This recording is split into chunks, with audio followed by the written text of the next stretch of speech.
Hello everyone and welcome to my channel Needed Art History, where I'm sitting telling you some art history stories while meeting. So welcome to another video after a little break. And so today we're going to be talking about another topic in decorative art, and specifically Ukrainian decorative art. So I decided to talk with you about Ukrainian carpet weaving and like everything, because it's a pretty vast, to be honest, topic. Which, well, it still needs to be researched, because we don't really have a lot of researches done, but it is a very common, it's a very big part of our art and our like everyday life, the same as we can say for Persians, also like Persian rugs and everything. So we have also, it's super common, but again, it's not super yet studied. So yeah. Before we'll start, what I wanted to say about pictures. So pictures here might be a little bit like chaotic, because this is like, I think I'm mentioning this every time that I'm doing a video about Ukrainian art, that finding pictures for like, some examples of our Ukraine, it's almost impossible, because I don't know why our researchers, our like studies and everything, they're not focusing on doing that. They're not focusing on digitalizing collections. I really don't have an answer to this question.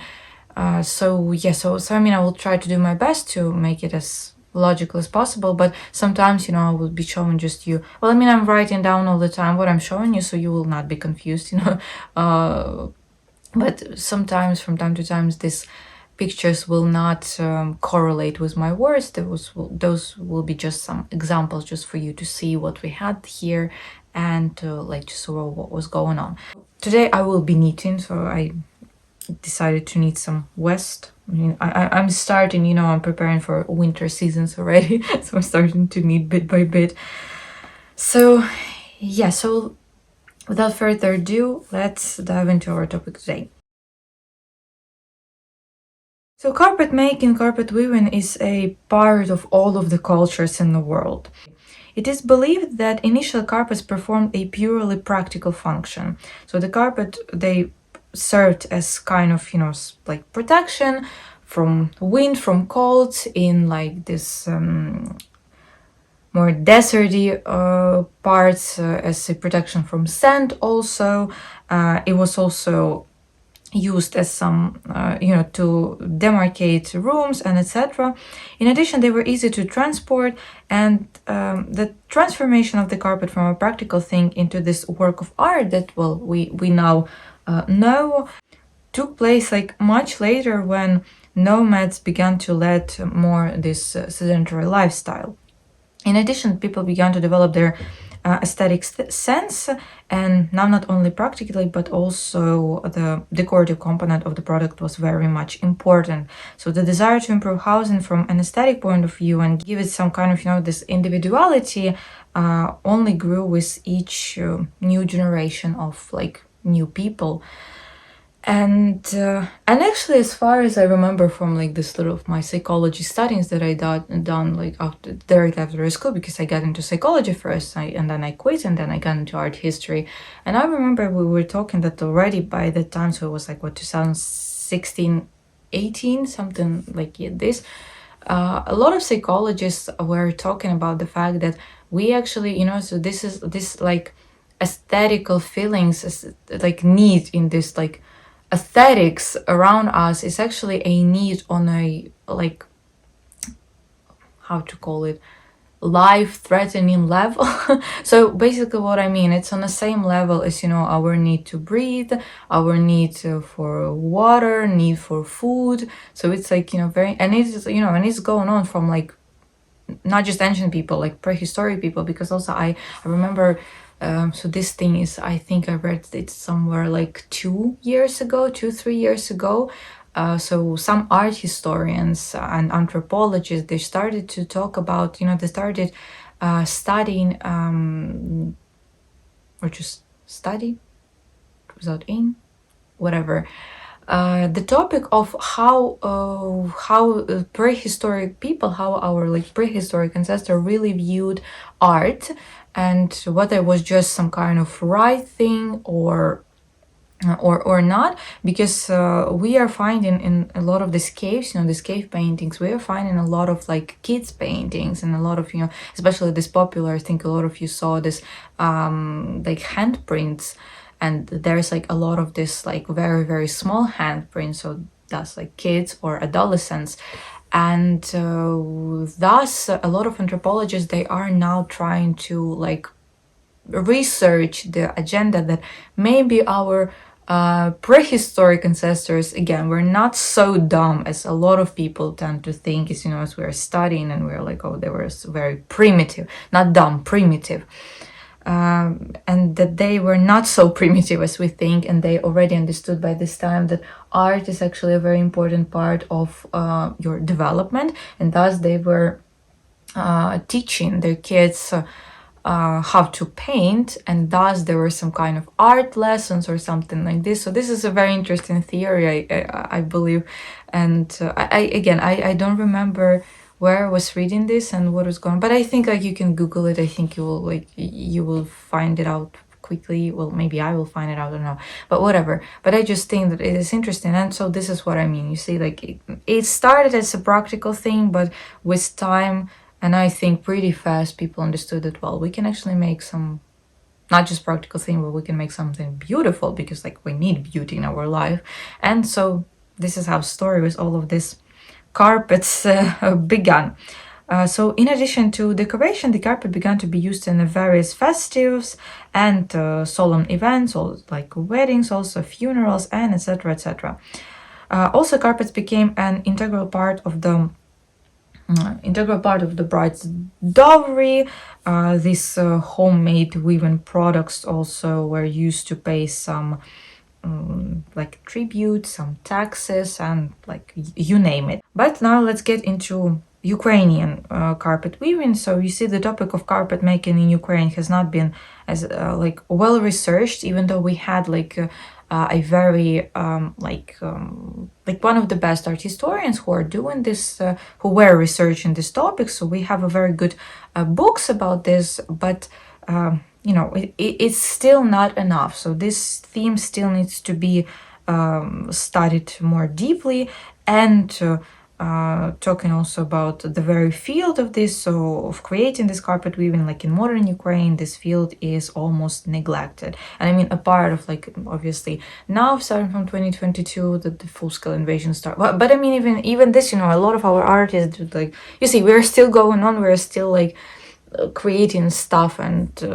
still doing things, but obviously not on this rate that it was before, but even before again. So as far, to be honest, as like I know just one woman that is doing like modern carpets and like very interesting stuff, and as far as I know, she's selling her works like abroad, and she like her works are in a lot of collection, and those carpets are very actually interesting and beautiful. But overall the situation is kind of neglected, and well, as basically, to be honest, almost everything in Ukraine, unfortunately, because our government is not interested in art and in preserving art, in developing art, and we don't have understanding that also that art and sport is a very much political field. You like it or not, like you can argue with the wall, not with me. This is a very political places, because like, especially if you are doing this on an international level, I don't understand how a lot of you are complaining when something like Olympic Games or like Eurovision, for example, starts.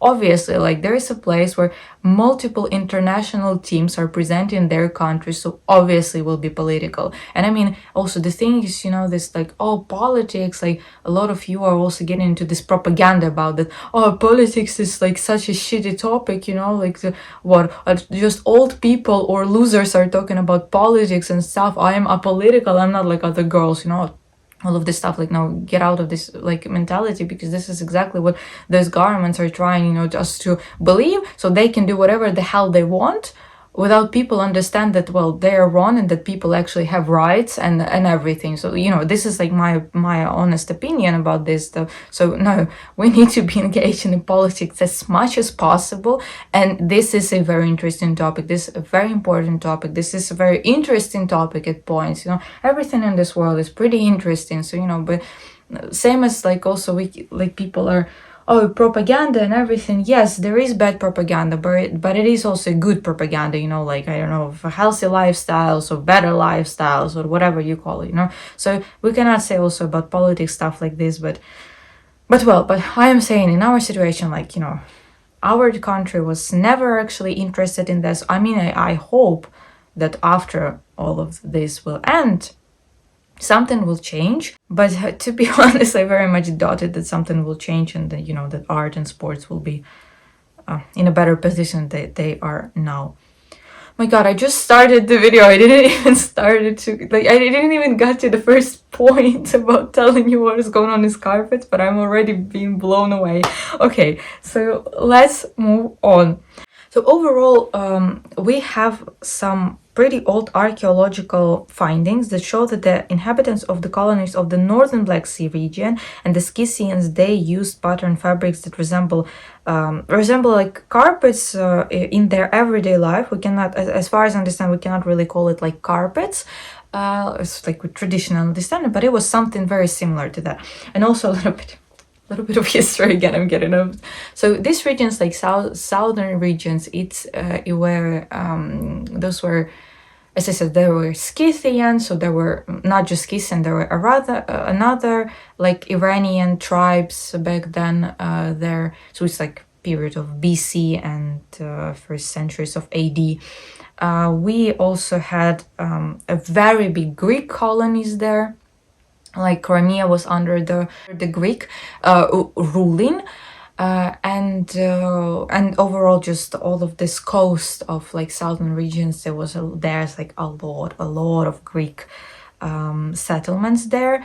So you see, we have a lot of different things there. We have a lot of Greek, actually, still we have a lot of Greek diaspora there, and a lot of them actually are there in Zaporizhia region, which is now occupied. Like half of the region is occupied, so I don't know what is going on there. But we have a very international, you know, like place, and there were a lot of different tribes from different backgrounds that were on territory of Ukraine and still are. So we have a lot of, you know, different diasporas here still, and all of this. But I mean, if we will talk about this like ancient period of time, so we had again Iranian tribes, we have Greeks, we had Jews. Then in like 20th century, like now it's even like prior, what, like 18th, 20th century, we had a lot of colonies of Germans. We had a lot of cities that were not created, how it is, well, created, I'm sorry, I don't remember this word, by Swedish people, for example. So in our Kherson region, there is like the very big fights are going on like there right now to deoccupy that. So there is this like one of these villages actually is now deoccupied, as I believe. So it's this village Zmijine. So it was actually started. This village was started by Swedish people. So it is like, it's called like Swedish village. Well, now obviously all of them are like Ukrainian speaking and everything, but they, like, a lot of these people there, their ancestors were Swedish. So the same we have in our, what is this, west north regions, like Volyn region and Rivne region. So this is like two regions, they're bordering with Belarus. So if I'm think it's more Rivne region, because it's like we have like Kiev, Zhytomyr, Rivne and Volyn. So I think it's like this, it's Rivne region more. We had so many settlements there that were created, well, not settlements. Do you use settlements that just when you're talking about ancient like people, or you can use it, because I don't really know about this, but whatever, you understand me, you know, the whole villages that were created by Germans actually, because they were like sent here in Ukraine, and it was like not, you know, like 1,000 or 2,000 of Germans that came here. At some point we had 200,000 Germans live there. So we had literally the whole villages that were completely German. Like there were not any single Ukrainian, and there's still these villages. There's still this.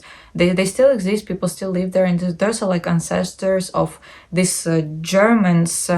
And like again, they're speaking Ukrainian, and they like have Ukrainian passports and everything, but they have like very like distinctive German last names. So, you know, some of them are again ancestors of these Germans that were there. And they, I mean, Germans back then were bringing a lot of like different new technologies, like agricultural technologies, especially into these regions. So they were like also developing kind of these regions.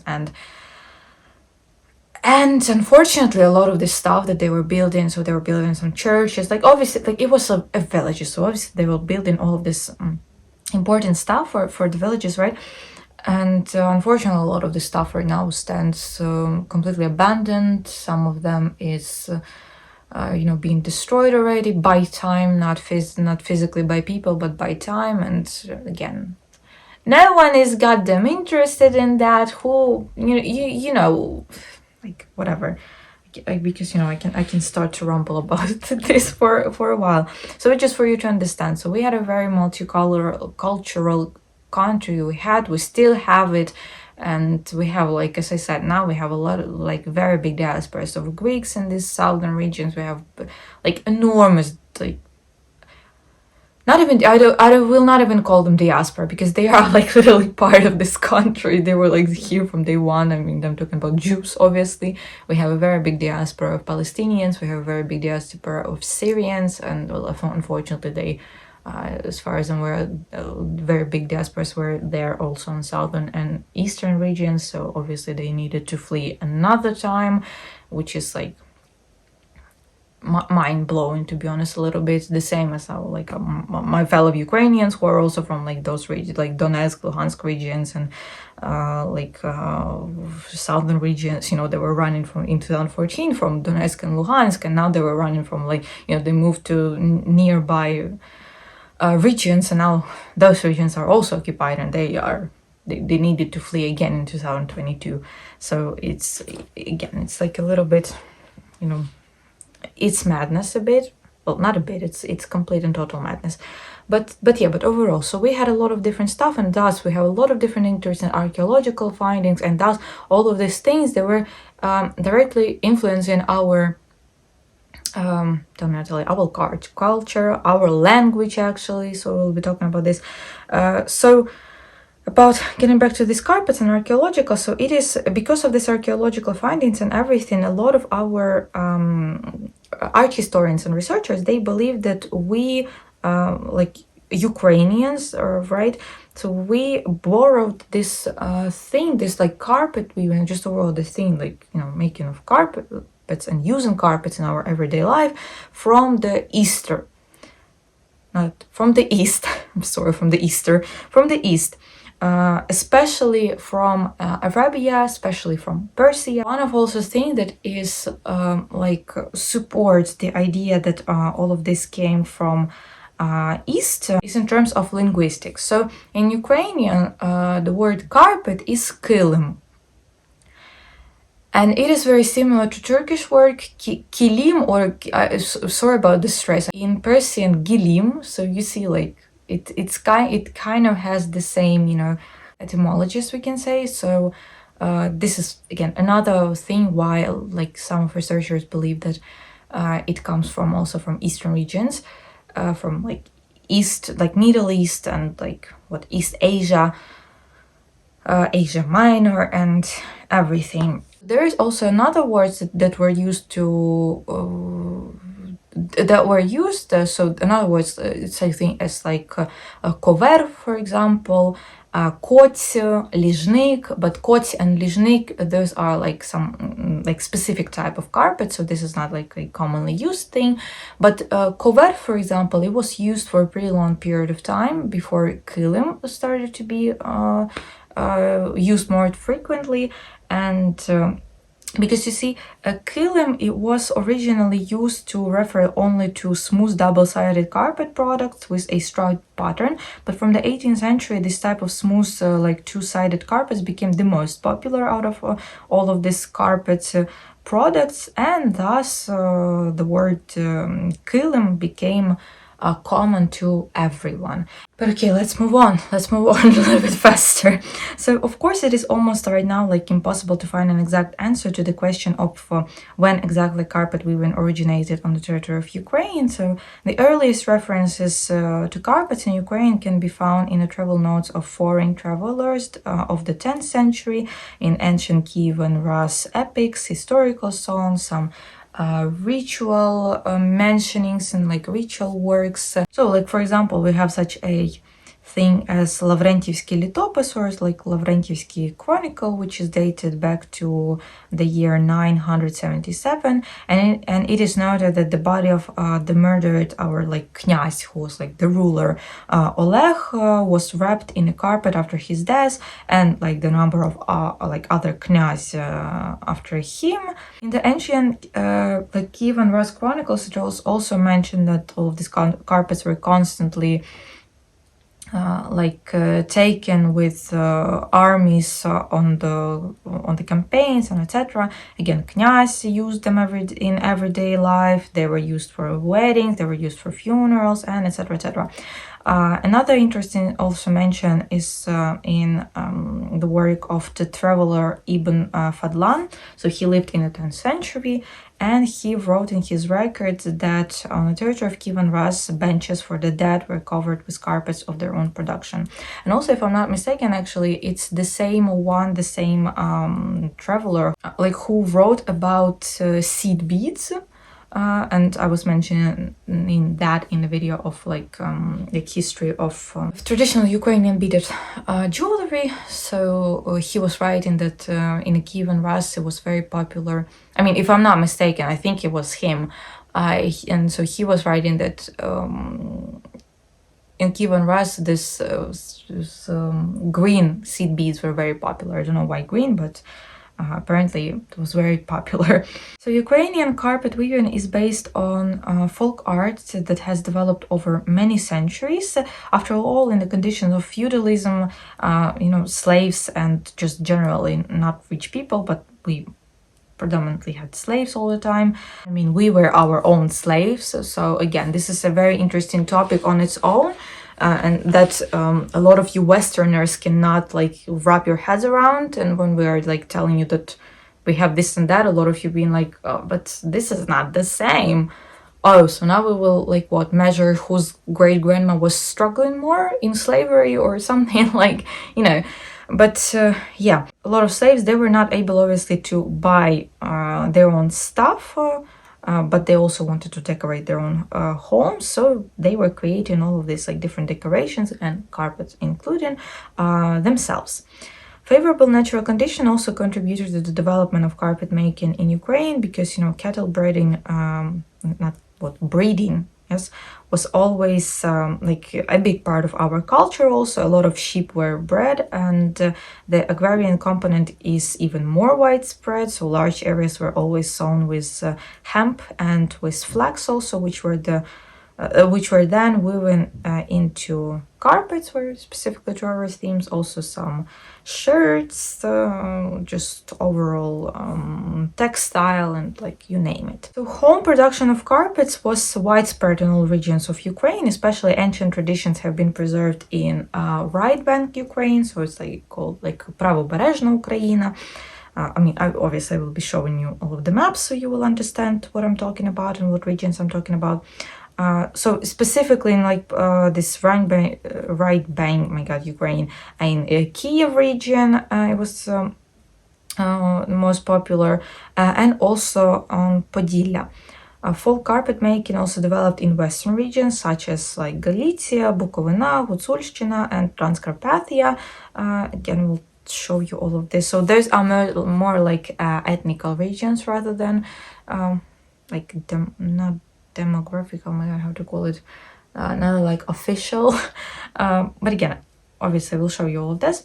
On the left bank of Ukraine, or Лівобережна Україна, Carpet weaving was very common in Poltava region. Here carpets were woven in almost every family. Kharkiv region also, especially Kharkiv as a city, also had a large production of carpets. If we also will talk about southern regions, the biggest amount of carpets were created in Dnipropetrovsk, or it's like Dnipro region, and in Kherson region. Also on the third place is Odessa region. So then we don't really have any info about the production of carpets or they import or export in the 13th and 14th centuries. Only in the 15th century do mentions of imported carpets appear. At the point of 15th and 16th centuries, carpets were produced in peasant houses or workshops of feudal lords. For example, there are some references from some mentions to carpet weaving by Maria Golshanska. So she was like a very noble woman. Like there's not a lot of info about her, to be honest. It's just she was a very like noble and rich woman. So she was again mentioning that we have a mention from her that dates back to the second half of 16th century, where she talks about carpet making serfs that were received as a dowry. It is likely that such like carpet making like slaves, they were common, so Volshanska was far from the only one who used them to create carpets to decorate her castle or manor, like just overall, and also used them for household needs. In the 15th, 17th century, and especially in 18th century, carpets were made in many landlords' estates, carpets, workshop manufactories, and factories in Podillia, in Halychina and Volyn. Again, eastern regions. Oh my god, western regions. In the 17th centuries, also we had some kind of like uprising in all of this, because in the middle of the century we had the National Liberation War, which was going on from 1648 till 1654. So under the rule of Bogdan Khmelnytsky, he was like our hetman and everything, so it's like also like a ruler. And well, I will not get into it because, to be honest, overall, like the beginning of this war was pretty ridiculous. But I mean, at the end of the day, it started and people used this, and it was kind of important. Bogdan Khmelnytsky on its own, right now he's a very controversial person, and some of his texts that he made, like, I mean, he's painted as a hero, like, of Ukraine, and I mean, maybe he was, I don't know, but like, there's a lot of interesting stuff there to study, and so he was not so white and good as our like textbooks are trying to portray him, but this period, this liberation war was important both economically and culturally for us Ukrainians, and on the territory of the Hetmanate, or in Ukrainian Hetmanshchina. So this is like the country that they created, is like for you to understand in very simple words. So there was in this Hetmanshchina like a general rise in creativity of the population, because many fled from serfdom and they became free, so we can say, by joining Cossacks, or they were not joining Cossacks, but they were living. So there were the settlements that Cossacks lived, that was called siege. So we had a lot of this different siege, and they there had their own rules, and everyone was free there. Everyone was working, everyone was, like, we can say, kind of equal, but that was not this like type of equality that we are thinking now in like as modern people, but like more so, it was kind of equal. So women were also there, and things were going on. Like, again, this is also a very interesting topic to study, but I will not get into details here. So in the middle of the beginning of 17th century, the Polish nobleman Konec Polski, he founded a factory of carpets and silk fabrics in the city Brody.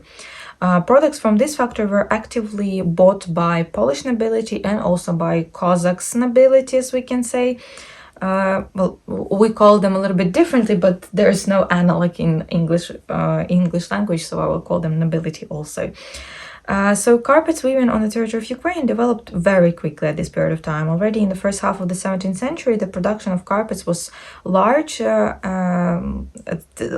the point that they actually they were like obligated to export it. So, you know, they started to sell it abroad also. So during this period of time, carpets were part of almost everyone's everyday life in Ukraine. They were used in monasteries and like in churches. They were used by clergy and landowners, wealthy townspeople and peasants.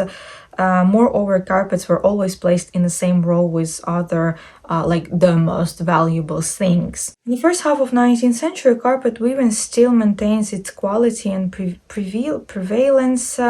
Workshops are established still in landowners' estates, and this craft is also growing in cities.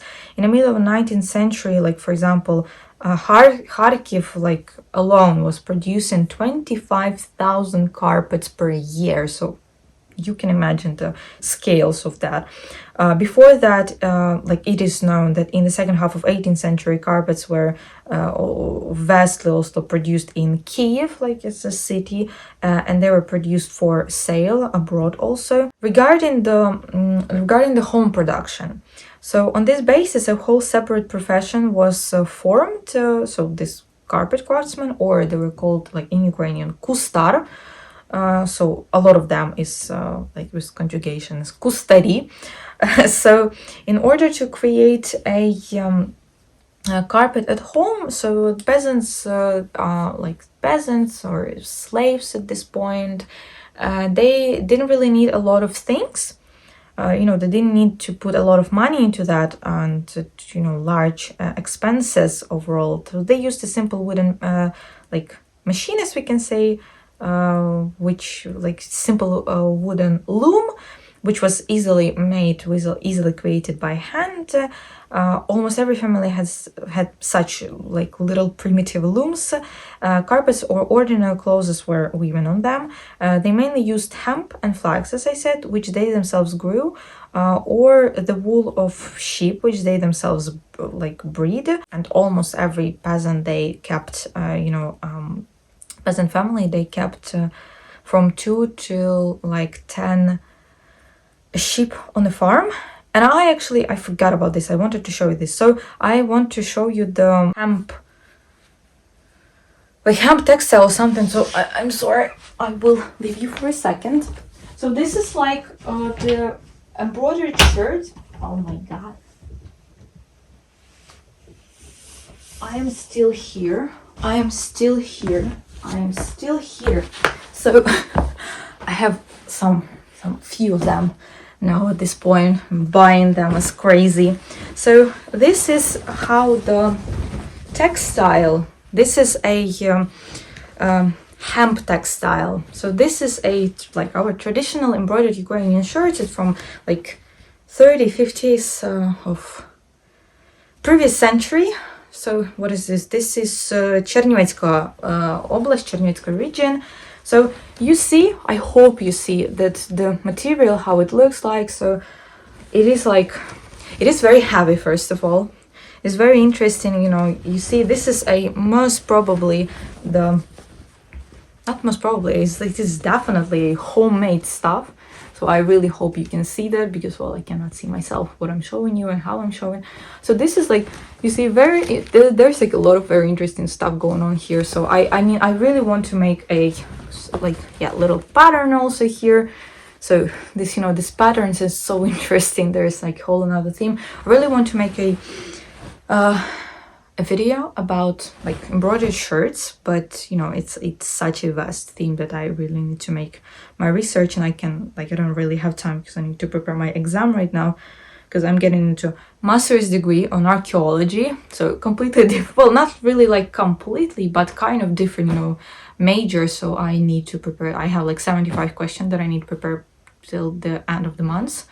So so I'm kind of like distressed a bit, so I don't really have time to do such vast researches now. But well, this is for you just to understand. This is a hemp textile. This is how everything looks. So like carpets were created from the same like textile, and also for you just to understand why I'm talking that it's. So what is this? This is another one. This is from Chernihiv region, also somewhere from like 50s. So this is like I think you can see the difference. So this is a very light material. It is cotton, I believe it's called in English. I'm sorry. So also this is a like this is a festive one. So this is not, because this is a homemade. This is for every day. Actually, this is the lower part. This is how this embroidery, not embroidery, what? How this embroidery shirt ends. So yeah, so we have everywhere. It's, you know, also here like this with some little, I don't know what it is. This even looks like some grapes or something like, well, not the grapes, but well, some also things. So this is like, this is how it looks like. There's very similar, right? Very similar to this one, right? Very similar, some minor differences. Kiev Oblast, like Kiev region, also we have a lot of like this type of pattern, but obviously not on like in every districts. So this is well, I mean, I'm already here, so I will show you everything. So this is Chernihiv, this is like the homemade embroidered shirt. I'm telling you, very heavy. As for, I mean, for a shirt, it's very heavy, and it's very, I mean, I don't know whether I can be like, it's pretty also long, as you can see. So they were wearing it. Oh, I can actually show you how they were wearing it. So I have, because I bought another amazingly beautiful. So this is from Poltava region. Well, this one is not so old. I think it's like maybe 60s or 70s. Amazingly beautiful stuff, like with this also embroidered sting, and I bought it with oh, I don't know how it's called. So it is basically like, you know, like this. So they were wearing it like this, you know, you were wearing the like embroidered shirt like that, and then like that, and you were very beautiful. So I have it this, and another thing also, I just bought it like a few days ago. It's from Vinnytsia region, so it is the western region. So it looks like that. They have like Vinnytsia region, they have such an amazing and beautiful also beautiful this embroidered, how again, no, my god, shirts. I'm forgetting. You see also this collar is made like this very interestingly. So they're very beautiful, and the you know, the size, I mean, just look at the size of this little crosses. I have no idea how they were doing this, because let me get back to the one that is from Chernihiv region. It's getting blown away. You know, this is what is going on when you're not talking with people. My god, where is this? So just for you to look at the sizes of these cross stitches. So for a second, this is such a work, like I'm telling, because this one I believe is also actually something 60s or 70s. I think it's 70s of like previous century. So well, I think nothing will happen with them if I will just put them there. Oh, and this is like a little modern one. So this is like a, you know, kind of how they're making right now, the modern ones, like some differently, but whatever. Let's get back to carpets. I mean, I showed you, so you understand now how this hacks textile looks like. So very interesting, very heavy, very it's actually very warm. So, you know, I think in the like cold months, it was very much fine going around in this type of shirts. But getting back to our topic. So also carpets were woven mainly by women, obviously, and also in periods when there were no need to work in the fields. Thus, it's winter months, late autumn, yeah, and first like weeks of spring. In the families where this craft was practiced, children, again mostly girls, were taught this this process starting from a very young age. However, with the time, also over the time, men began to participate in this carpet weaving. However, from the second half of 19th century, there is rather sharp decline in this carpet industry, as we can say. So, for example, in the same Kharkiv, now only up to 4,000 carpets were created per year. So we talked about 25k, and it declined till 4k. So one of the main reasons, it was probably the reform of 1861. So for, again, you abroad, to understand, that was the reform. That was the abolition of serfdom, of slavery, basically. And you can say that, oh, but that's a good thing. But at the end of the day, nothing really changed. Because you see, the feudals, this nobility, they were allowed to keep their territories like within the family. And the thing with serfdom, the thing with slavery, is that those slaves, they were living on their territory, right? Right. Like for free, as we can say, for labor.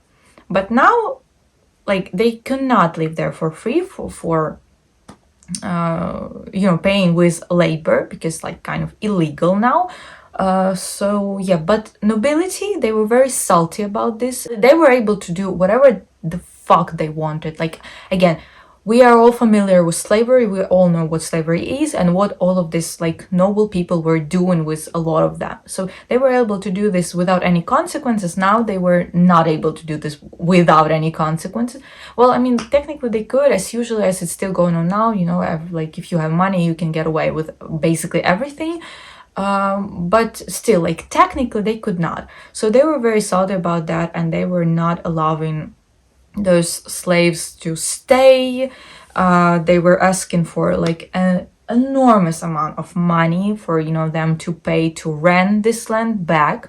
Their rent there basically was their houses. You lived there for your whole life, and now all of a sudden you're being kicked out, and you're being kicked out, and the government and all this nobility are saying that, but this is for your own good. So this is like very, very like hard topic. So it was, in the moment, it was rather awful decision, as we can say. Obviously, with like decades like to go, and what we have now, it was an amazing decision, and finally that was exactly what people that was exactly what it was needed.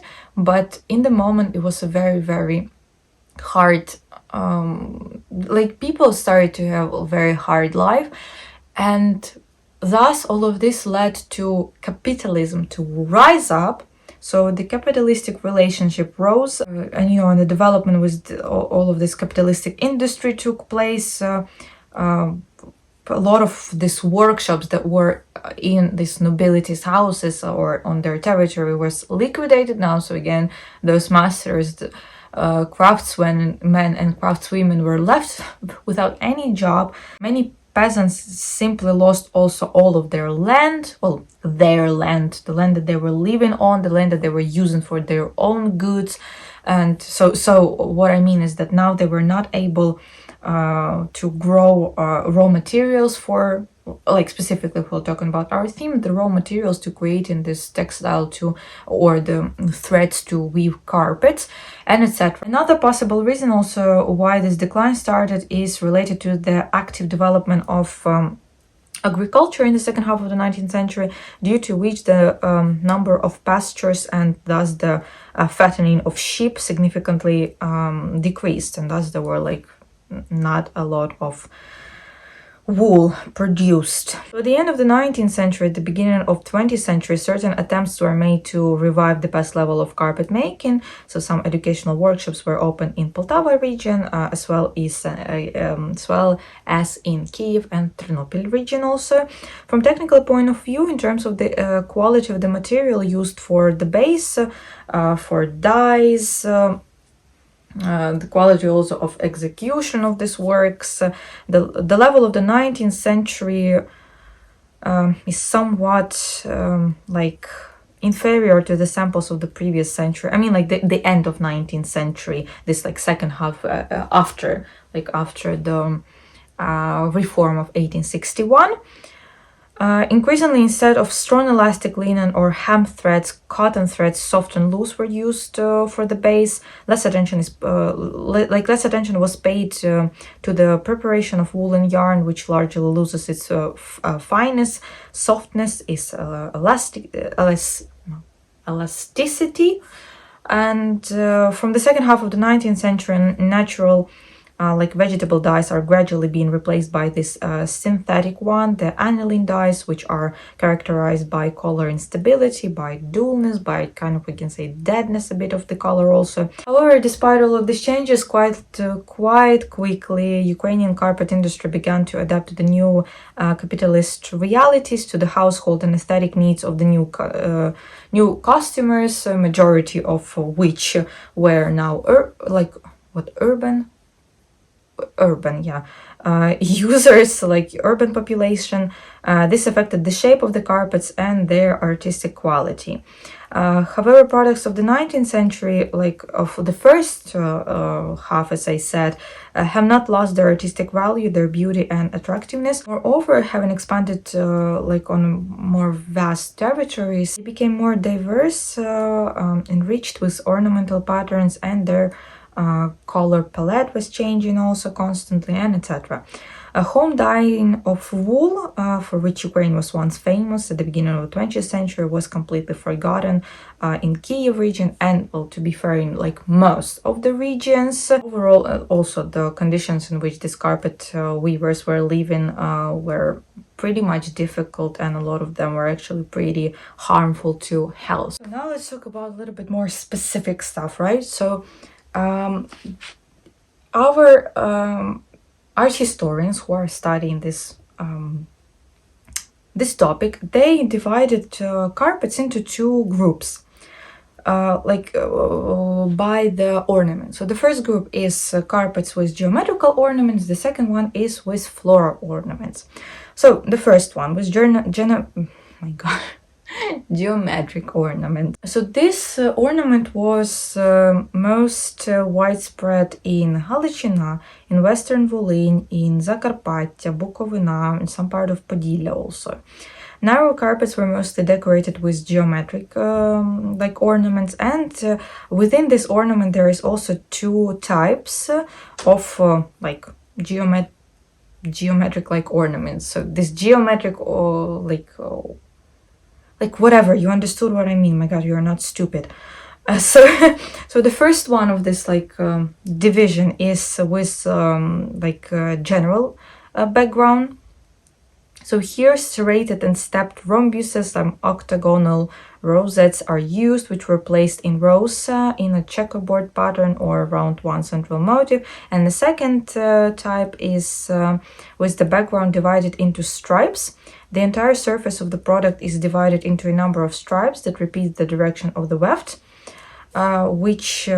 each stripe, wider or narrower, consists of solid colored stripes or a row of geometric patterns. There is no general background in such carpets. So the color is less demanding here than in carpets with floral ornaments. It is more contrasting, and characteristic is the juxtaposition of brown, of green, black, and white tones. Another thing very interesting within this ornamentation, geometric ornamentation, is Bukovina carpets. So they have some specific features, as their formation was influenced by the connection with the regions of Bessarabia, Moldavia in English, Romania also.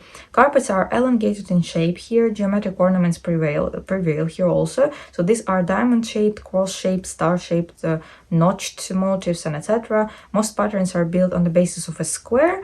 In the second half of the 19th century, plant ornament is becoming also widespread. So the motif of a tree or vase, and they started to add images of birds here.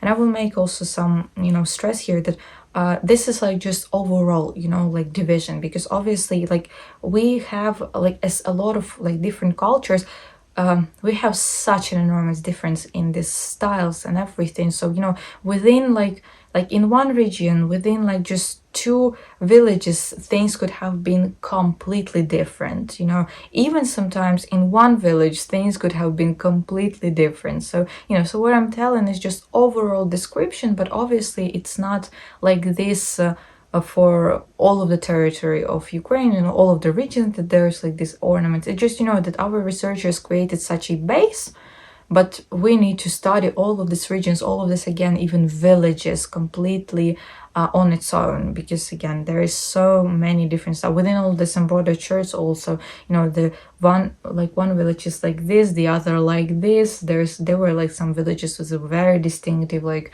embroidery, so you can tell it like for sure that, oh, this is this and that, like this is this particular village, for example. So yeah, so this is very interesting. So again, I'm just telling you like just overall info. And getting to the second one, the second type is this floral ornament. So this ornament prevails mostly on the left bank of Ukraine, so Лівобережна Україна, in Kyiv region. So Лівобережна, like Chernihivska that I showed you, my god, this one.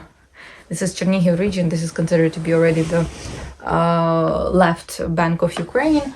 Like Лівобережна Україна, like Kyiv region, very similar to that, Dnipropetrovsk region, northern part of Kherson also region, Podillia, Bukovina, and eastern Volyn. So you see, like in western Volyn they had more geometric patterns, in eastern Volyn they had more of floral patterns. So this is what I'm talking about.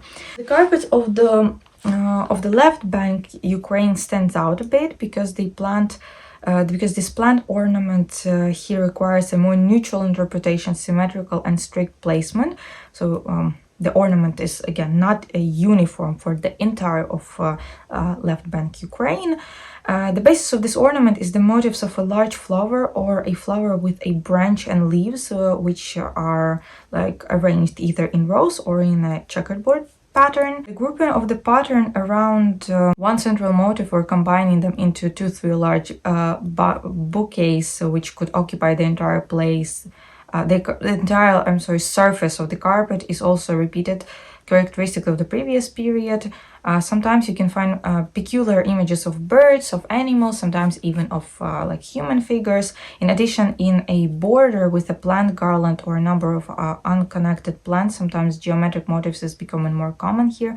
Also, the left bank Ukraine carpets are distinguished by their color. They like this soft brown, they like blues, they like golden yellow, white, muted green, black colors, and etc. Carpets like light blue also was popular. In the Podillia carpets, for example, also, as I said, so west, east Podillia is different, but you know, the both type of ornaments were developed, so floral and geometrical, but on the biggest part of Podillia, geometrical one prevailed. The most interesting and highly artistic rugs in eastern Podillia were vase type carpets. It is in the horizontal vase type carpets of eastern Podillia that the great decorative possibilities inherent in them were most vividly manifested. And in the best of them, not only the plants but also the vases themselves, which are sometimes transformed into an intricate ornamental motif, all of this acquired a unique shape. The composition in the carpets, which have considerable lengths, some of them were up to 6 meters, unfolds horizontally. A characteristic feature of the eastern Podillia vase type carpets is the introduction of figures of birds, of animal, people. Sometimes there were the whole entire scenes, like genre scenes with some pretty like good compositions. Sometimes they were even showing some soldiers or something like this during the like military exercises or marching. There are images also of musicians playing folk instruments and scenes from peasant lives, sometimes full of deep social meaning. So at the end of the 19th century, beginning of 20th century, especially developed carpet weaving production was in Poltava region. More than 3,500 of artisans of these crafts, women mostly, were engaged in the production of clothes, of carpets, towels, and etc. An average of 8-10 carpet weavers, like crafts women, as I said, mostly worked individually or in families in each county, and they could also have apprentices. The First World War, obviously, there were a decline in industries, including carpet weaving, because there was a shortage of raw material, dyes, and equipment. In the 1920s, the production of carpets gradually resumed in traditional centers in Poltava region, and Kiev region, and Podillia. At first, artworks and art schools were created where personnel were trained for the carpet industry. Carpets were made based on ancient traditional patterns, and new ornamental carpet compositions were developed also, obviously. So carpet factories and workshops started in, as I said, Poltava region, in some cities of Chernihiv also, Podillia, Kiev. During this period, famous folk crafts, men crafts, women, also artists, professionals, instructors, and technologists worked in cooperative industrial workshops. But still, the main production was a home production. And interestingly, also in some of the villages, the crafts women wove carpets to the order of the artisans. There were distribution points that provided the weavers with materials. They also received the finished products from them to sell them or to pass them to whoever. They provided some consultations, and etc. etc. The high artistic quality of technical execution, quality of raw materials contributed to the popularity of the carpets of the time, not only in our country but also abroad. A lot of these things were then sold in US, in Germany, in Czechoslovakia, and etc. So these carpets, mostly with floral ornaments, were created on the basis of a deep understanding of compositional principles, ornamental forms, and coloristic features characteristic of individual areas again, already named Poltava, Kiev, and Podillia. So some kind of, very good development began in 1930s. So 1930s, carpet weaving as a form of folk art occupied one of the prominent places. There were held a lot of exhibitions with specifically for carpets, just overall decorative art. So there were a lot of presentations of our carpet art on these exhibitions. The most characteristic feature of the floral carpets in the 1930s is the composite structure. So the central field is gray, yellowish, black, brown, and a white border of a different color.